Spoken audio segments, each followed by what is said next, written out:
আসসালামু আলাইকুম রহমতুল্লাহ বরকাতু। স্বাগতম কথা অপরাধী চ্যানেলে। আজকে আলোচনার বিষয় কালো মানুষ আর কালো রং। ইসলামে কখনো কারো চেহারা, গায়ের রং বা বাহ্যিক সৌন্দর্যের বিচার হয় না।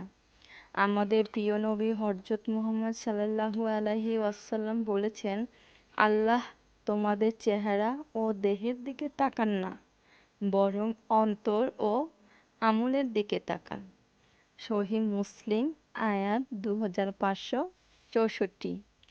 তাহলে বুঝতে হবে, আমরা কালো হই বা সাদা, ধনী হই বা গরিব, আল্লাহর কাছে সম্মানিত সেই ব্যক্তি যার অন্তর পরিশুদ্ধ আর আমল সুন্দর। তাই রং নিয়ে অহংকার নয়, বরং তাকওয়া নিয়ে প্রতিযোগিতা করি।